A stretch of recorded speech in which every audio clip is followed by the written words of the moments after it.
आज हम शिक्षा अनुसंधान के अंतर्गत परिकल्पना को समझने का प्रयत्न करेंगे।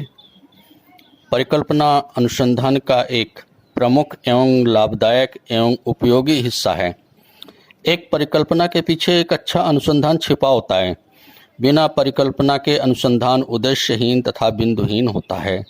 बिना किसी अच्छे अर्थ के कोई परिणाम अच्छा नहीं निकलता है। इसलिए परिकल्पना का आकार मिश्रित तथा कठिन तथा लाभ से परिपूर्ण होता है। परिकल्पना का स्वरूप बड़ा एवं करीब होने पर इसके आकार को रद्दोबदल कर अनुसंधान के अनुसार घटाया बढ़ाया जाता है। ऐसा नहीं किया जाएगा तो अनुसंधानकर्ता अनावश्यक एवं तथ्यहीन आंकड़ों का प्रयोग किया जाता है। परिकल्पना शब्द वास्तव में परिकल्पना परि प्लस कल्पना दो शब्दों से मिलकर बना है, जिसका अर्थ हम परि अर्थात चारों ओर तथा कल्पना अर्थात चिंतन करना। इस प्रकार परिकल्पना का तात्पर्य किसी समस्या से संबंधित समस्त संभावित समाधान पर विचार करना है। परिकल्पना में जैसा कि कहा गया है कि ये परिकल्पना किसी अनुसंधान प्रक्रिया का दूसरा महत्वपूर्ण स्तंभ है। दूसरी बात यह है कि अनुसंधान कार्य परिकल्पना के निर्माण और उसके परीक्षण के बीच की प्रक्रिया है। और तीसरी बात है परिकल्पना की कि परिकल्पना के अभाव में अनुसंधान एक उद्देश्यहीन क्रिया हो जाती है। परिकल्पना की परिभाषा विभिन्न शिक्षा शास्त्रियों ने अपने अपने अनुसार अलग अलग तरीके से की है। विशेष रूप से कर्लिंगर ने जो परिभाषा दी है कि परिकल्पना दो या दो से अधिक चरों के मध्य संबंधों का कथन मानते हैं। मोले ने कहा कि परिकल्पना एक धारणा अथवा तर्क वाक्य है जिसकी स्थिरता की परीक्षा उसकी अनुरूपता, उपयोग, अनुभवजन्य प्रमाण तथा पूर्व ज्ञान के आधार पर करता है। मैग्विन के अनुसार परिकल्पना दो या अधिक चरों के कार्यक्षम संबंधों का परीक्षण योग्य कथन है, अर्थात परिकल्पना किसी समस्या के लिए सुझाया गया वह उत्तर है जिसकी तर्कपूर्ण वैधता की जांच की जा सकती है। इसके अलावा और भी बहुत सारे शिक्षा शास्त्रियों ने अपनी अपनी परिभाषाएं दी है। जैसे गुड तथा हैट के अनुसार परिकल्पना इस बात का वर्णन करती है कि हम क्या देखना चाहते हैं। परिकल्पना भविष्य की ओर देखती है। यह एक तर्कपूर्ण कथन है जिसकी वैधता की परीक्षा की जा सकती है। यह सही भी सिद्ध हो सकती है और गलत भी। इसी तरह से लुंडबर्ग के अनुसार परिकल्पना एक प्रयोग संबंधी सामान्यीकरण है जिसकी वैधता की जांच होती है। अपने मूल रूप में परिकल्पना एक अनुमान अथवा काल्पनिक विचार हो सकता है जो आगे के अनुसंधान के लिए आधार बनता है। इस प्रकार हम परिभाषाओं में कह सकते हैं कि परिकल्पना किसी समस्या के लिए सुझाया गया वह उत्तर है जिसकी तर्कपूर्ण वैधता की जांच की जा सकती है। यह दो या अधिक चरों के बीच किस प्रकार का संबंध है ये इंगित करता है तथा ये अनुसंधान के विकास का महत्वपूर्ण आधार भी है और ये उद्देश्यपूर्ण आधार है। इसके बाद हम परिकल्पना की प्रकृति के बारे में अध्ययन करते हैं कि परिकल्पना की प्रकृति किस तरह से होनी चाहिए। तो पहली बात यह है कि परिकल्पना किसी न किसी सिद्धांत पर आधारित होनी चाहिए। दूसरी बात कि यह परिकल्पना परीक्षण योग्य होनी चाहिए। परिकल्पना शोध प्रश्नों के उत्तर स्पष्ट मिलना चाहिए, इस तरह का होना चाहिए। और ये परिकल्पना सत्यभाषी एवं तर्कयुक्त होने चाहिए। यह प्रकृति के ज्ञात नियमों के अनुकूल होनी चाहिए। इसे शोध को सामान्य से विशिष्ट की ओर तथा विस्तृत से सीमित की ओर केंद्रित करना चाहिए। इसके बाद हम अध्ययन करते हैं परिकल्पना के स्रोत। परिकल्पना किन स्रोतों से हम प्राप्त करते हैं और कैसे हम परिकल्पना को बनाने की कोशिश करते हैं। तो विशेष रूप से हम परिकल्पना के जो स्रोत हैं उनमें सबसे पहले तय है कि समस्या से संबंधित साहित्य का अध्ययन। विशेष रूप से जो पूर्व में शोध किए गए होते हैं या पूर्व में हुए जो साहित्य हैं उनके विशेष रूप से जो इस विषय से कि जिसमें हम शोध करना चाहते हैं उससे संबंधित साहित्य का अध्ययन करके उपयुक्त परिकल्पना का निर्माण किया जा सकता है। दूसरा है विज्ञान। विज्ञान से प्रतिपादित सिद्धांत परिकल्पनाओं को जन्म देते हैं। तीसरा है संस्कृति। संस्कृति परिकल्पना की जननी हो सकती है। प्रत्येक समाज में विभिन्न प्रकार की संस्कृति होती है। प्रत्येक संस्कृति सामाजिक एवं सांस्कृतिक मूल्यों में एक दूसरे से भिन्न होती है। ये भिन्नता का आधार अनेक समस्याओं को जन्म देता है और जब इन समस्याओं से संबंधित चिंतन किया जाता है तो परिकल्पनाओं का जन्म होता है। इसके अगला है कि व्यक्तिगत अनुभव या पूर्वाग्रह। व्यक्तिगत अनुभव भी परिकल्पना का आधार होता है, किंतु नए अनुसंधानकर्ता के लिए इसमें कठिनाई होती है। किसी भी क्षेत्र में जिनका अनुभव जितना ही संपन्न होता है, उन्हें समस्या के ढूंढने तथा परिकल्पना बनाने में उतनी ही सरलता होती है। इसके बाद आता है रचनात्मक चिंतन। ये परिकल्पना निर्माण का बहुत बड़ा आधार है। मुनरो ने इस पर विशेष बल दिया। उन्होंने इसके लिए 4 पद भी बताए हैं। पहला है तैयारी, दूसरा है विकास, तीसरा है प्रेरणा, चौथा है परीक्षण। अर्थात किसी विचार के आने पर उसका विकास किया, उस पर कार्य करने की प्रेरणा मिली, परिकल्पना निर्माण और परीक्षण किया। अगला है अनुभवी व्यक्तियों से परिचर्चा।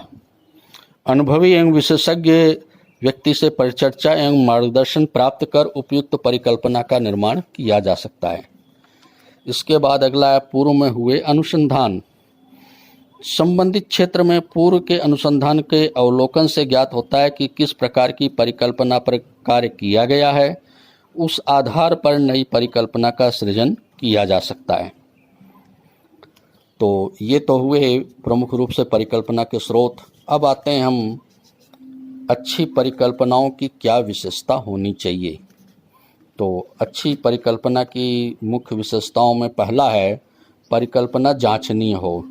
एक अच्छी परिकल्पना की पहचान यह है कि इसका प्रतिपादन इस ढंग से होना चाहिए कि उसकी सही जांच करने के बाद यह निश्चित रूप से कहा जा सके कि परिकल्पना सही है या गलत।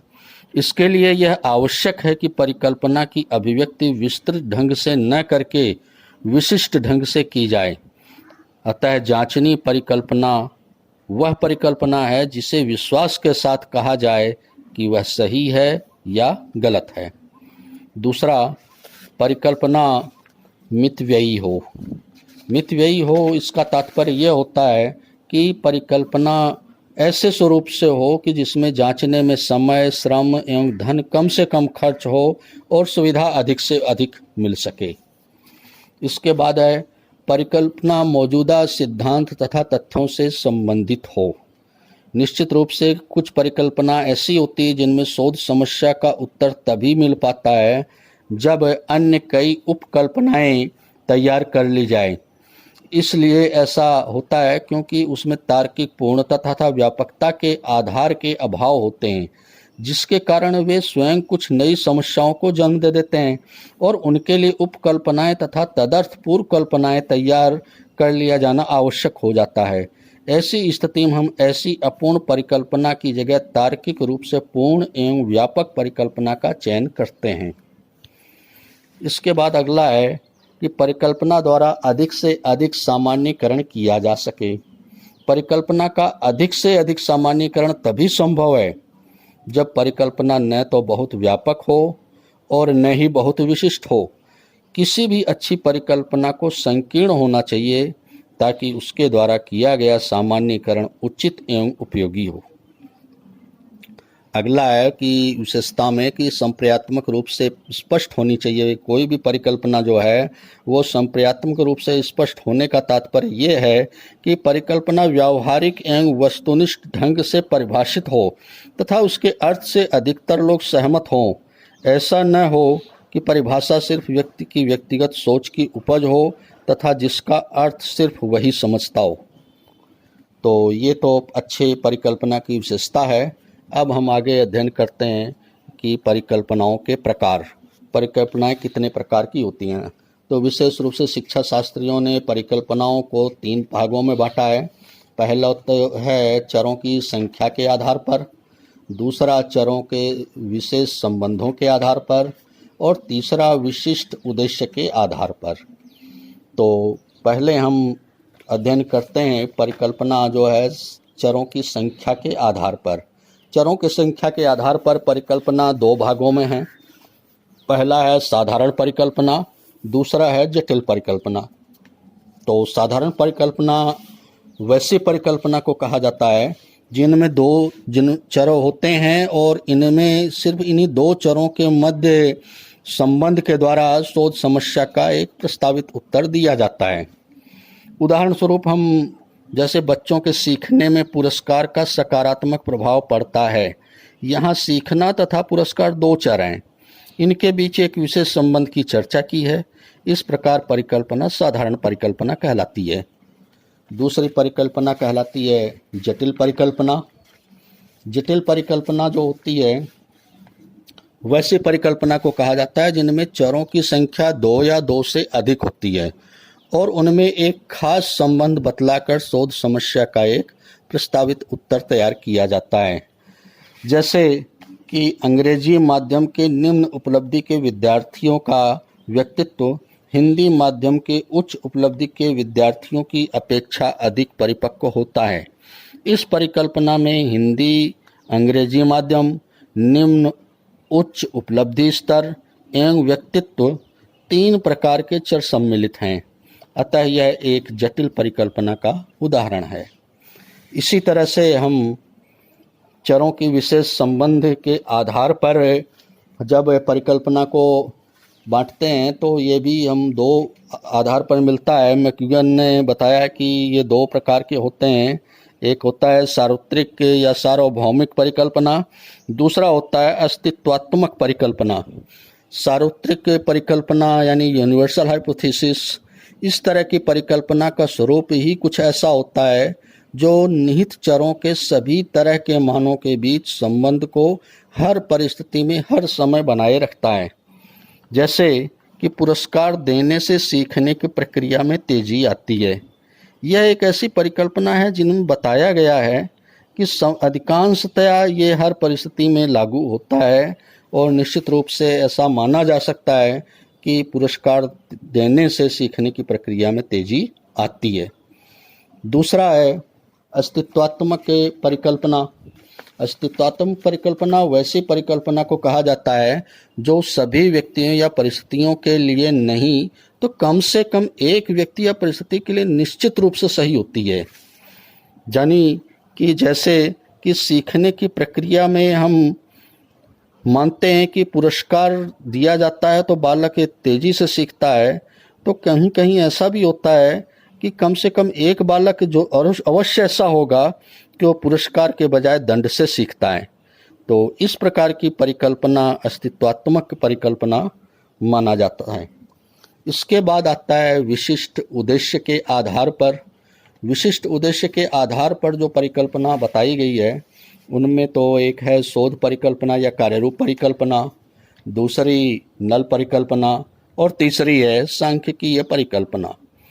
तो शोध परिकल्पना या कार्यरूप परिकल्पना वैसी ही परिकल्पना है जो किसी घटना या तथ्य के लिए बनाए गए विशिष्ट सिद्धांत से निकाली गई अनुमिति के आधार पर होती है। इसे कार्यरूप परिकल्पना या कार्यात्मक परिकल्पना भी कहते हैं। ये परिकल्पना किसी न किसी सिद्धांत पर आधारित या प्रेरित होती है। शोधकर्ता इस परिकल्पना की उद्घोषणा बहुत ही विश्वास के साथ करता है तथा उसकी यह अभिलाषा होती है कि उसकी यह परिकल्पना सत्य सिद्ध हो। उदाहरण के लिए करके सीखने से प्राप्त अधिगम अधिक सुदृढ़ होता है और अधिक समय तक टिकता है। चूँकि इस परिकल्पना में कथन करके सीखने के सिद्धांत पर आधारित है, अतः यह एक शोध परिकल्पना है। शोध परिकल्पना दो प्रकार की होती है, दिशात्मक एवं अदिशात्मक। दिशात्मक परिकल्पना में परिकल्पना किसी एक दिशा अथवा दशा की ओर इंगित करती है, जबकि अदिशात्मक परिकल्पना में ऐसा नहीं होता है। उदाहरण जैसे कि विज्ञान वर्ग के छात्रों की बुद्धि एवं कला वर्ग के छात्रों की बुद्धि में अंतर है। उपरोक्त परिकल्पना अदिशात्मक परिकल्पना का उदाहरण है, क्योंकि बुद्धि में अंतर किसका कम या ज़्यादा है, इस ओर संकेत नहीं किया गया। इसी परिकल्पना को यदि इस प्रकार लिखा जाए कि विज्ञान वर्ग के छात्रों की बुद्धि कला वर्ग के छात्रों की अपेक्षा कम होती है, अथवा कला वर्ग के छात्रों की बुद्धि विज्ञान वर्ग के छात्रों की बुद्धि से कम है, तो यह एक दिशात्मक शोध परिकल्पना होगी, क्योंकि इसमें कम या अधिक एक दिशा की ओर संकेत किया गया है। इसके बाद अगला आता है शून्य परिकल्पना। शून्य परिकल्पना को हम नल हाइपोथेसिस भी कहते हैं। यह नल हाइपोथेसिस जो है वो शोध परिकल्पना के ठीक विपरीत होती है। इसमें यह एक तरह से उल्लेखित चरों के बीच प्रभाव नहीं होने की परिकल्पना होती है। दूसरे शब्दों में नल परिकल्पना वह परिकल्पना है जिसके द्वारा हम चरों के बीच कोई अंतर नहीं होने का उल्लेख करते हैं। उदाहरण के अनुसार हम इस तरह से कह सकते हैं कि जैसे विज्ञान वर्ग के छात्रों की बुद्धि लब्धि एवं कला वर्ग के छात्रों की बुद्धि लब्धि में कोई अंतर नहीं है। यह एक अन्य उदाहरण में यदि शोध परिकल्पना यह है कि व्यक्ति सूझ द्वारा प्रयत्न और भूल की अपेक्षा जल्दी सीखता है, तो इस परिकल्पना की शून्य परिकल्पना यह होगी कि व्यक्ति सूझ द्वारा प्रयत्न और भूल की अपेक्षा जल्दी नहीं सीखता है। अतः उपरोक्त उदाहरण के माध्यम से शून्य अथवा नल परिकल्पना को हम स्पष्ट रूप से समझ सकते हैं। इसके बाद अगला आता है सांख्यिकीय परिकल्पना। सांख्यिकीय परिकल्पना सांख्यिकीय जीव संख्या के बारे में वैसा कथन होता है जिसमें प्रेक्षित आंकड़ों से मिलाने वाली सूचनाओं के आधार पर समर्थन दिया जाता है या खंडन किया जाता है। अर्थात जब शोध परिकल्पना या शून्य परिकल्पना का सांख्यिकीय पदों में अभिव्यक्त किया जाता है, तो इस प्रकार की परिकल्पना सांख्यिकीय परिकल्पना कहलाती है। शोध परिकल्पना अथवा सांख्यिकीय परिकल्पना को सांख्यिकीय पदों में व्यक्त करने के लिए विशेष संकेतों का प्रयोग किया जाता है। शोध परिकल्पना के लिए H1 तथा शून्य परिकल्पना के लिए H0 का प्रयोग होता है तथा माध्य के लिए कैपिटल X का प्रयोग किया जाता है। अब आते हैं, हम अध्ययन करते हैं परिकल्पना के कार्य। अनुसंधान में परिकल्पना के क्या क्या कार्य होते हैं, जिनमें सबसे प्रमुख रूप से पहला कार्य है दिशा निर्देश देना। अर्थात परिकल्पना अनुसंधानकर्ता को निर्देशित करती है। इससे यह ज्ञात होता है कि अनुसंधान कार्य में कौन कौन सी क्रिया करती है एवं कैसे करनी है। अतः परिकल्पना के उचित निर्माण से कार्य की स्पष्ट दिशा निश्चित हो जाती है। दूसरा है प्रमुख तथ्यों का चुनाव करना। परिकल्पना समस्या को सीमित करती है तथा महत्वपूर्ण तथ्यों के चुनाव में सहायता करती है। किसी भी क्षेत्र में कई प्रकार की समस्याएं हो सकती है, लेकिन हमें अपने अध्ययन में उन समस्याओं में से किन पर अध्ययन करना है, उनका चुनाव और सीमांकन परिकल्पना के माध्यम से ही होता है। तीसरा कार्य है पुनरावृत्ति को संभव बनाना। पुनरावृत्ति अथवा पुनः परीक्षण द्वारा अनुसंधान के निष्कर्ष की सत्यता का मूल्यांकन किया जाता है।